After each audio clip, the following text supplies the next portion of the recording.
ഇവിടെ ചോറ് വെച്ചാൽ മുട്ട ഉണ്ടെങ്കിൽ കാത്തൂട്ടി ധനൂട്ടി കഴിക്കും. അപ്പോൾ ഞാൻ വിചാരിച്ചു എങ്കിൽ പിന്നെ എന്തായാലും മുട്ട ചിലവാകുന്നതുകൊണ്ട് ഇന്നങ്ങ് മുട്ട ബിരിയാണി ആക്കാന്ന്. മുട്ടയും വേവിക്കാനിട്ട് അരിയും വെള്ളത്തിട്ട് കഴിഞ്ഞ് ഫ്രിഡ്ജിൽ ചെന്ന് തപ്പിയപ്പം തക്കാളി ഇല്ല. പിന്നെ കൈ കിട്ടി തുണി എടുത്തിട്ട് തക്കാളി വാങ്ങിക്കാൻ ഇറങ്ങിയപ്പോൾ ഇവിടെ എൻ്റെ ദൈവമേ ഇഷ്ടം പോലെ ഇപ്പം മുരിങ്ങയ്ക്ക ഉണ്ട് കേട്ടോ. പക്ഷേ പരുവമായി വരുന്നതേ ഉള്ളൂ. അങ്ങനെ തക്കാളിയൊക്കെ വാങ്ങിച്ച് നേരെ വീട്ടിൽ വന്ന് സവാളയും കട്ട് ചെയ്തു.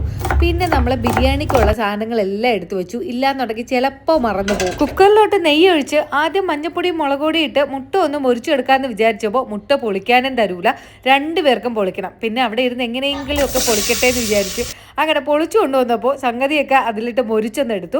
പിന്നെ ആ എണ്ണയ്ക്കകത്ത് തന്നെ പട്ട, ഏലം, ഗ്രാമ്പൂ, നമ്മുടെ ബിരിയാണിക്കുള്ള സംഭവങ്ങളൊക്കെ ഇട്ട് മസാലയൊക്കെ റെഡിയാക്കി. തക്കാളി വാങ്ങിക്കാൻ പോയ വഴിക്ക് പുതിനയില മല്ലിയില ഇരിക്കുന്ന കണ്ടപ്പോൾ അതും വാങ്ങി ആവശ്യത്തിന് വെള്ളം ഒഴിച്ച് അരിയും ഇട്ട് മീഡിയം ഫ്ലെയിമിൽ ഒരു 10-12 മിനിറ്റ് വെച്ച അടിപൊളി മുട്ട ബിരിയാണി റെഡിയായി. പിന്നെ പപ്പടവും വറുത്തു. സാലഡിനുള്ള സംഭവങ്ങളെല്ലാം അരിഞ്ഞു വെച്ചിട്ടുണ്ട്. അതിന് ചേട്ടൻ വരുമ്പോൾ കൊണ്ടുവരും.